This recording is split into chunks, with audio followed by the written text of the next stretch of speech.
Students, today we will start a new chapter that is chemical kinetics. First of all हम करेंगे कि chemical kinetics होता क्या है. It is the branch of chemistry which deals with the speed of reaction, जो हमें बताएगा कि कोई केमिकल रिएक्शन कैसे होता है. थर्मोडायनेमिक्स में हमने ये तो पढ़ लिया कि कोई भी केमिकल रिएक्शन होगा या नहीं होगा वो हम उसकी डेल्टा जी वैल्यू से पता लगा सकते हैं, लेकिन किसी रिएक्शन की क्या स्पीड है, क्या रेट फॉलो कर रहा है वो रिएक्शन, उसका मैकेनिज्म क्या है, कैसे रिएक्शन हो रहा है, वो हम स्टडी करेंगे केमिकल काइनेटिक्स में. So what is chemical kinetics? The branch of chemistry which deals with the study of reaction rates and their mechanisms, जो स्टडी हमें ये बताए कि कोई रिएक्शन किस रेट से हो रहा है, उस रिएक्शन के होने की स्पीड क्या है, फास्ट है, स्लो है या मॉडरेट है. रिएक्शन का रेट बताए और देयर मैकेनिज्म, कि वो क्या मैकेनिज्म फॉलो कर रहा है, कैसे रिएक्शन हो रहा है, उसी सभी की ब्रांच को, स्टडी को हम बोल देते हैं chemical kinetics. So the first topic of the chapter is rate of a chemical reaction.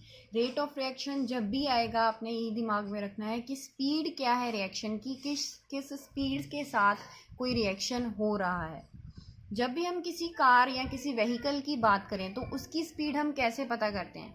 The distance travelled upon time. किसी टाइम में कोई भी व्हीकल कितना डिस्टेंस कवर कर रहा है, उसे जब हम टाइम से डिवाइड कर दें तो हमारे पास स्पीड आ जाती है. इसी तरह हम केमिकल रिएक्शन की स्पीड कैसे पता करें कि कोई रिएक्शन किस स्पीड से हो रहा है, स्लो हो रहा है कि फास्ट हो रहा है. तो रेट ऑफ रिएक्शन किस चीज़ पे डिपेंड करेगा? The change in concentration of a reactant और a product in a unit time. Reaction है क्या? रिएक्टेंट का प्रोडक्ट में बदलने का एक नेम है.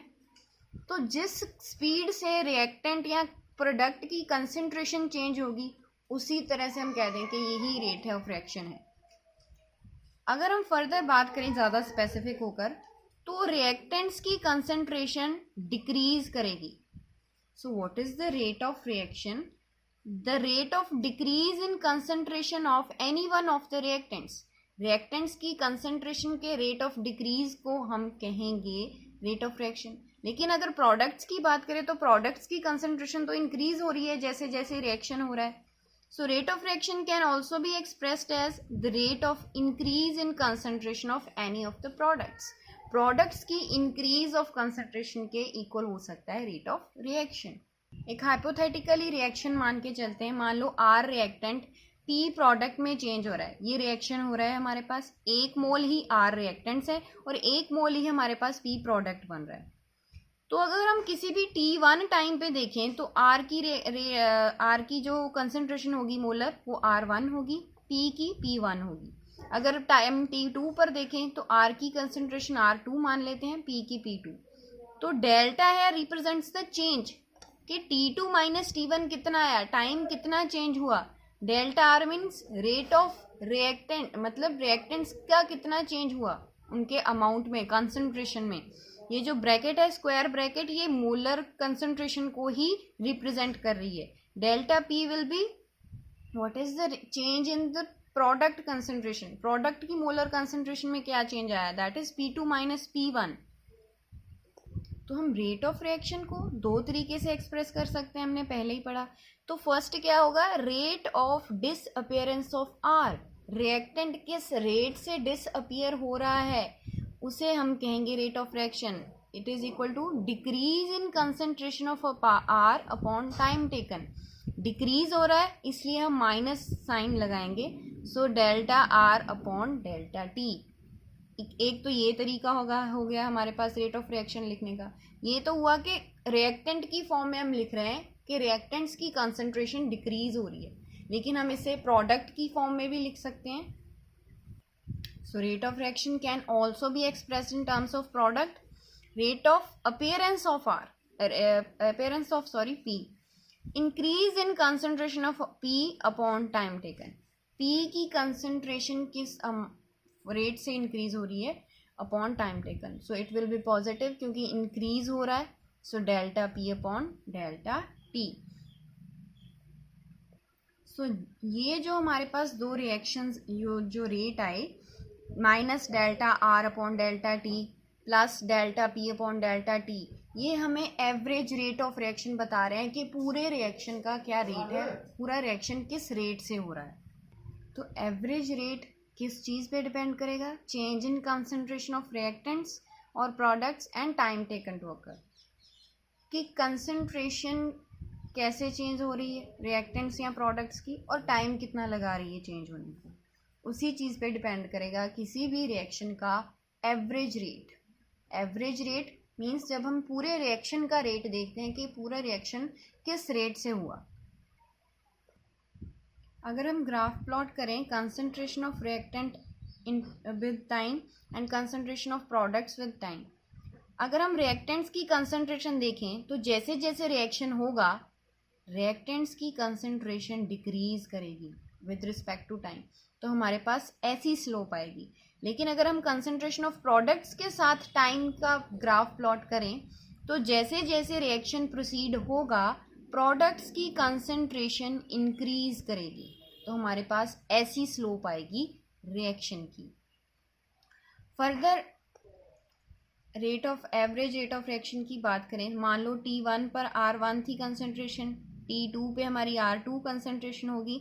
सिमिलरली अगर rate of average reaction rate of reaction निकालें तो क्या आएगा? Minus delta R upon delta T, R2 will be the final concentration, R1 will be the initial. तो इन दोनों को जब हम माइनस करेंगे, T2 से T1 को माइनस करेंगे तो हमारे पास एवरेज रेट ऑफ रिएक्शन आ जाएगा। Similarly with the concentration of products में यही आएगा, बस एक साइन चेंज होगा, यहाँ पर माइनस आएगा, यहाँ पर प्लस आएगा, बिकॉज यहाँ पर डिक्रीज हो रही है कंसंट्रेशन, इसलिए हम माइनस साइन लगाते हैं रिएक्टेंट्स की फॉर्म में।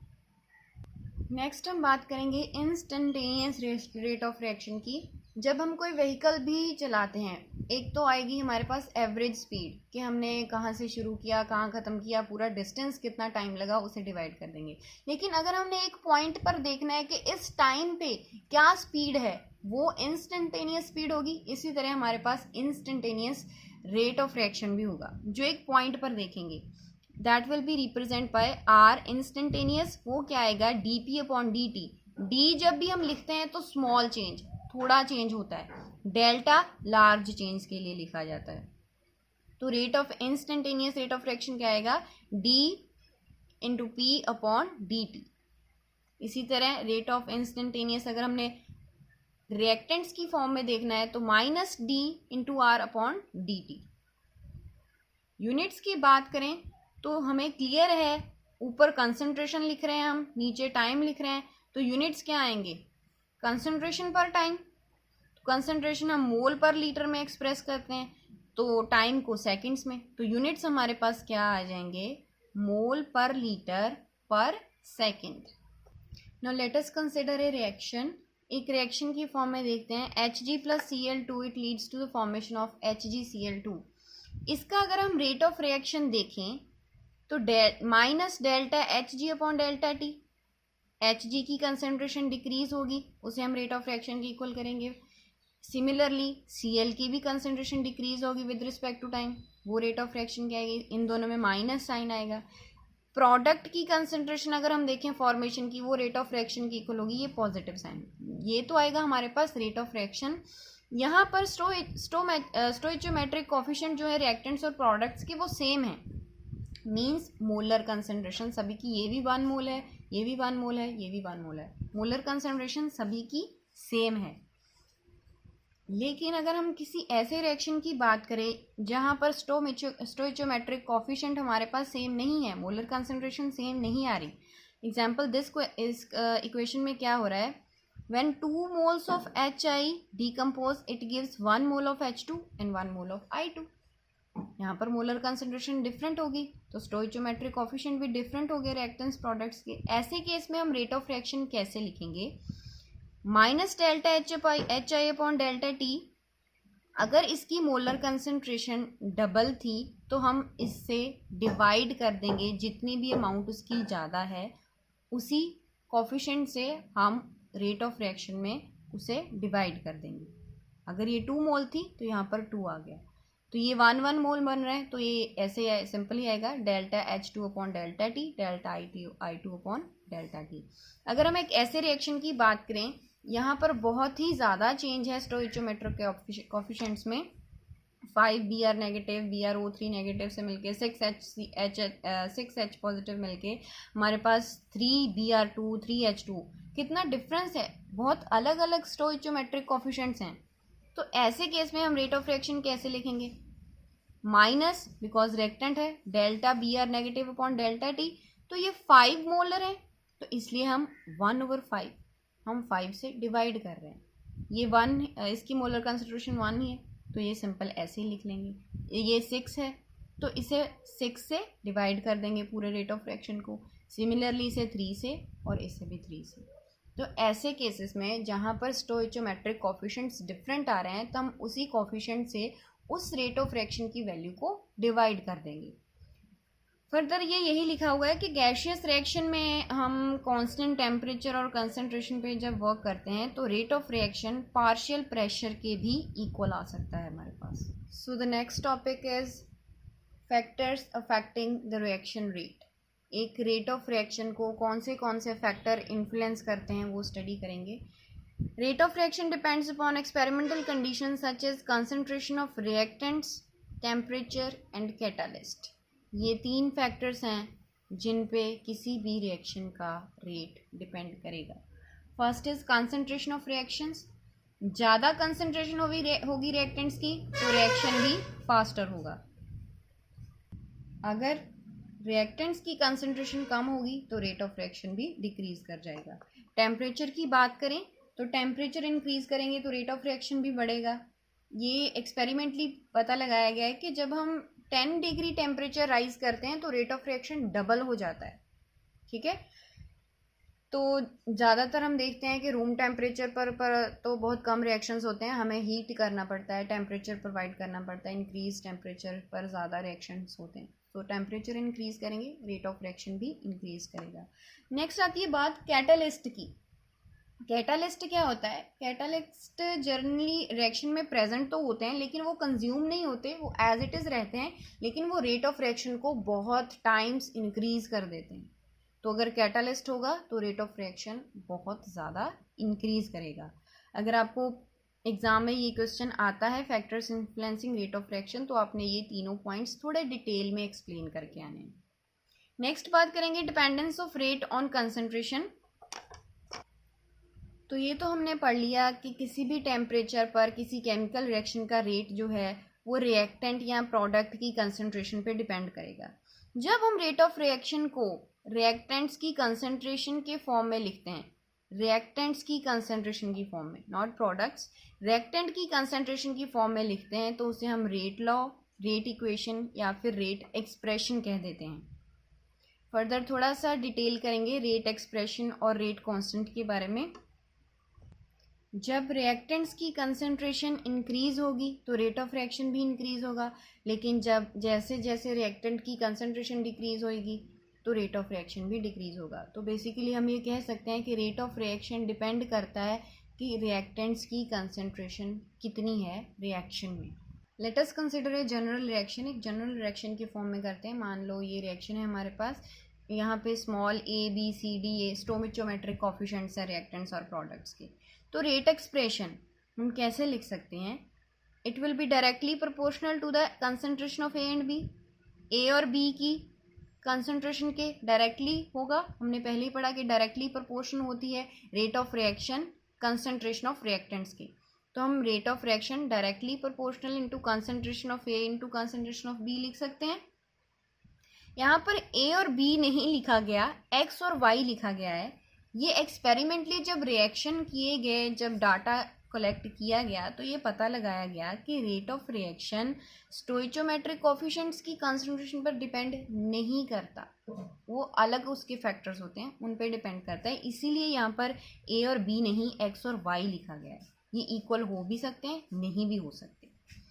तो जब हम प्रोपोर्शनैलिटी का साइन हटाते हैं या वहाँ पर K कांस्टेंट पुट करते हैं, तो हमारे पास क्या आएगा? Rate is equal to K into concentration of A raise to power X into concentration of B raise to power Y।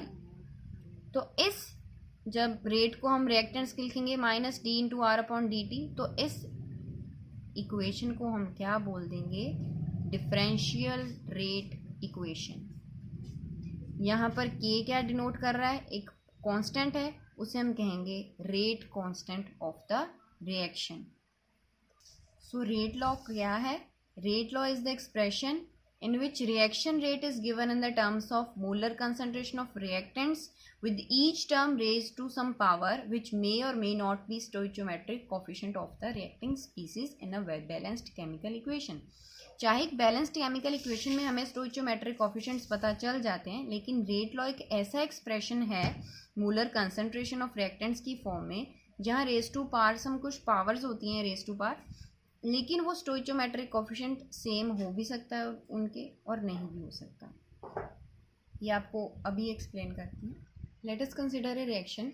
मान लो हमारे पास एक रिएक्शन है 2NO + O2, it leads to the formation of 2NO2। ये experiment पर reactions किए गए, reaction करके एक डाटा कलेक्ट किया गया। उन्होंने क्या किया, एक बार NO की कंसंट्रेशन को कांस्टेंट रखा, तो देखा कि O2 और प्रोडक्ट जो बन रहा है उस पर क्या डिपेंड कर, क्या चेंज आ रहा है, रेट ऑफ रिएक्शन कैसा हो रहा है। तो एक बार O2 की कंसंट्रेशन को कांस्टेंट रखा गया और देखा गया कि रेट ऑफ रिएक्शन क्या आ रहा है, इनका रेट ऑफ चेंजिंग कंसंट्रेशन कैसे चेंज हो रही है। तो हमारे पास क्या रिजल्ट्स आए, जब O2 की कंसंट्रेशन को कांस्टेंट रखा गया और NO की कंसंट्रेशन को डबल किया गया, तो जो हमारे पास रेट ऑफ रिएक्शन आया वो 4 टाइम्स इंक्रीज हो गया। ठीक है, जब NO की कंसंट्रेशन डबल की गई, O2 की कंसंट्रेशन कांस्टेंट रखी गई, तो जो रेट ऑफ रिएक्शन आया वो 4 टाइम्स इंक्रीज कर गया। इट मीन्स कि जो रेट है रिएक्शन का वो square of concentration of NO पे डिपेंड करेगा। Got it? जब वो 4 टाइम्स हो गया, इट मीन्स NO का स्क्वायर करेंगे तो वो 4 टाइम्स आंसर आएगा हमारे पास। तो रेट डिपेंड करेगा square of the concentration of NO। लेकिन जब NO की कंसंट्रेशन को कांस्टेंट रखा गया, ये देखो, जब हम NO की कंसंट्रेशन को कांस्टेंट रखते हैं, ये भी 0.30, ये भी 0.30, तो O2 की कंसंट्रेशन हमारे पास डबल हो जाती है और रेट ऑफ रिएक्शन की भी वैल्यू हमारे पास डबल हो जाती है। इससे क्या इंडिकेट हुआ कि रेट जो डिपेंड करता है वो फर्स्ट पावर ऑफ O2 पे डिपेंड करेगा। यहाँ पर हम स्क्वायर नहीं करेंगे, ये फर्स्ट पावर पर ही डिपेंड करेगा। तो इस केस में रेट ऑफ इक्वेशन क्या आ जाती है, रेट इक्वेशन क्या आएगी, rate is equal to K into NO square O2 1। NO का स्क्वायर आएगा, क्योंकि NO की जब हम कंसंट्रेशन डबल करते हैं तो rate of reaction 4 times increase हो जाता है। दैट इज़ वाई इस वैल्यू पे हम स्क्वायर पुट करेंगे, O2 पे 1। तो यहाँ से ये डिनोट हो गया कि ये स्टोइचियोमेट्रिक कोफिशिएंट्स पे डिपेंड नहीं करता कि कैसा होगा रिएक्शन का rate. So differential form of rate equation क्या आ जाएगी हमारे पास, minus dr upon dt is equal to K into molar concentration of NO square into molar concentration of O2। तो ये जो वैल्यू है रेट लॉ की किसी भी रिएक्शन के लिए, हम बैलेंस्ड केमिकल इक्वेशंस को देख के नहीं बता सकते थ्योरेटिकली, ये एक्सपेरिमेंटली हम प्रूव कर सकते हैं। एक्सपेरिमेंट करके ही डाटा कलेक्ट करके बता सकते हैं कि किसी रिएक्शन का रेट लॉ क्या है। सो नेक्स्ट हम करेंगे ऑर्डर ऑफ अ रिएक्शन। हमें रेट इक्वेशन तो पता चल गई कि rate is equal to K into a molar concentration of A raise to power x into molar concentration of B raise to power x। हमने experimentally ये पता लगा लिया कि x और y कितनी इम्पॉर्टेंट है रिएक्शन के लिए। अगर हम इनकी कंसंट्रेशन चेंज करते हैं तो रिएक्शन पे क्या चेंज पड़ता है, रेट ऑफ रिएक्शन हमारे पास कितना चेंज हो जाता है। सो ऑर्डर ऑफ रिएक्शन क्या होगा, the sum of parts of the concentration of reactants in the rate law expression is called the order of that chemical reaction. जब हम ये दोनों पार्ट्स x और y को एड अप कर देते हैं तो वो ऑर्डर ऑफ रिएक्शन को रिप्रेजेंट करेगा। सो ऑर्डर ऑफ रिएक्शन किसी भी वैल्यू पे डिपेंड, ये 0 भी हो सकता है, 1 भी, 2 भी, या कोई फ्रैक्शन भी हो सकता है। अगर कोई वैल्यू 0 आएगी, ए 0 order reaction means rate of reaction is independent of concentration of reactants. अगर किसी में 0 आ गई वैल्यू ऑर्डर ऑफ रिएक्शन तो उसका मतलब ये है कि वो reaction, rate of reaction reactants की कंसंट्रेशन पे डिपेंड ही नहीं करता। आप एक एग्जांपल से यहाँ देख सकते हो, यहाँ हमें रेट ऑफ गिवन है किसी भी रिएक्शन का। जब हमने ऑर्डर फाइंड किया x plus y that is 1/2 plus 3/2, तो हमारे पास 2 आंसर आया। इट मीन्स ये सेकंड ऑर्डर रिएक्शन होगा। अगर हम नेक्स्ट वाले का फाइंड करें 3/2 माइनस 1, तो हमारे पास हाफ आएगा। इट मीन्स जो सेकंड वाला रिएक्शन होगा वो हाफ ऑर्डर रिएक्शन होगा। तो किसी भी केमिकल रिएक्शन की बैलेंस्ड इक्वेशन हमें ये नहीं बता सकती कि उसका रेट ऑफ रिएक्शन क्या होगा। समटाइम्स रिएक्शन एक स्टेप में ही हो जाते हैं जिन्हें हम एलिमेंट्री रिएक्शन कहते हैं, लेकिन कुछ रिएक्शंस में क्या होता है, सीक्वेंस फॉलो होता है, एक स्टेप के बाद स्टेप होता है, मैकेनिज्म्स होते हैं उनके प्रॉपर। तो ऐसे कॉम्प्लेक्स रिएक्शंस होते हैं। सो एक बैलेंस्ड केमिकल इक्वेशन नहीं बता सकती कि किसी भी रिएक्शन का रेट लॉ क्या होगा या ऑर्डर ऑफ रिएक्शन क्या होगा। नेक्स्ट है हमारे पास यूनिट्स ऑफ रेट कांस्टेंट। किसी भी रेट लॉ को हम x प्लस वाई को n लिख देते हैं। n is the order of reaction. तो यूनिट्स क्या होंगे रेट कांस्टेंट के? Rate over concentration of A and B. तो रेट के यूनिट्स तो हमें पता है कि कंसंट्रेशन अपॉन टाइम आएगा इनटू ए बी की concentration raised to power n। n क्या डिनोट कर रहा है? Order of reaction. तो this will be the formula from which we can calculate the units of rate constant। तो ये हर type के रिएक्शन के लिए डिफरेंट होगा। लाइक जीरो ऑर्डर रिएक्शन देखें तो n की वैल्यू यहाँ पर हम 0 पुट करेंगे तो ये वैल्यू तो 1 हो जाएगी। तो यूनिट्स क्या रह जाएंगे हमारे पास? मोल पर लीटर पर सेकंड। लेकिन अगर ऑर्डर ऑफ रिएक्शन हम फर्स्ट ऑर्डर रिएक्शन है, ऑर्डर 1 है, तो यहाँ पर 1 वैल्यू पुट करेंगे तो ये चीज़ के साथ कैंसिल आउट हो जाएगी। तो हमारे पास यूनिट आ जाएंगे पर सेकंड। सेकंड ऑर्डर रिएक्शन की बात करें जिसमें ऑर्डर ऑफ रिएक्शन 2 है, तो ये स्क्वायर होगा, इसकी एक पार इसके साथ कट हो जाएगी। तो हमारे पास यूनिट क्या आएंगे? पर मोल लीटर पर second. So next topic is molecularity of reaction. ये हमें बताएगी कि किसी रिएक्शन का मैकेनिज्म क्या होता है। जब भी कोई केमिकल रिएक्शन होता है तो उनमें जो रिएक्टेंट्स होते हैं वो आपस में कोलाइड करते हैं। कोलाइड होने के बाद वो प्रोडक्ट बनाते हैं।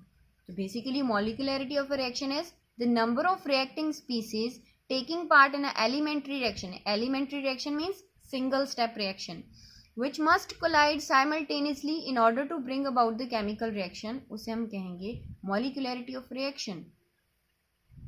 Basically molecularity of reaction is the number of reacting species, कि कितनी नंबर ऑफ रिएक्टिंग स्पीसीज एक रिएक्शन में हिस्सा ले रही हैं। अगर हम इस इक्वेशन की बात करें तो यहाँ पर मॉलिक्यूलरिटी ऑफ रिएक्शन क्या है? 1, क्योंकि एक ही रिएक्टिंग स्पीसीज पार्टिसिपेट कर रही है। तो मॉलिक्यूलरिटी 2 भी हो सकती है जब हमारे पास 2 रिएक्टिंग स्पीसीज हो। यहाँ पर एक HI का जो मॉलिक्यूल होगा वो दूसरे HI के मॉलिक्यूल के साथ कोलाइड करेगा। तो यहाँ पर मॉलिक्यूलरिटी क्या होगी? 2। बाय मॉलिक्यूलर रिएक्शंस हो गए। तो डिपेंडिंग अपॉन हमारे पास tri molecular like 2 molecule NO के होंगे, एक O2 का। डिपेंडिंग अपॉन हमारे पास tri molecule tetra molecular reactions होते हैं जिनमें मॉलिक्यूलरिटी 1, 2, 3, 4 वेरी करेगी। तो जैसे जैसे मॉलिक्यूलरिटी की वैल्यू इंक्रीज कर रही है, जो रेट ऑफ रिएक्शन है वो कम हो रहा है, क्योंकि ये प्रोबेबिलिटी बहुत कम है ना कि 3 मॉलिक्यूल साइमल्टेनियसली एक साथ एक दूसरे से कोलाइड करें। तो जैसे जैसे मॉलिक्यूलरिटी बढ़ेगी तो हमारा जो रेट ऑफ रिएक्शन आएगा वो स्लो हो जाएगा। सो अगर हम इस कम्प्लेक्स रिएक्शन की बात करें तो यहाँ पर हमारे पास मॉलिक्यूलरिटी 10 आ रही है, 6 + 3 + 1। लेकिन जब एक्सपेरिमेंटली इसका ऑर्डर ऑफ रिएक्शन फाइंड किया गया तो ये second order of reaction I, इसका ऑर्डर सेकेंड ऑर्डर रिएक्शन आया। इट मीन्स ये रिएक्शंस काफ़ी स्टेप्स में हो रहा होगा। एक कॉम्प्लेक्स रिएक्शन है, स्टेप्स में हो रहा होगा। जब कोई भी रिएक्शन मैकेनिज्म ऐसा फॉलो करे जिसमें बहुत सारे स्टेप्स हों, तो जो स्लोएस्ट स्टेप होगा वो ओवरऑल रेट ऑफ रिएक्शन को कंट्रोल कर रहा होगा। तो उस स्लोएस्ट स्टेप को हम कहते हैं रेट डिटरमाइनिंग स्टेप।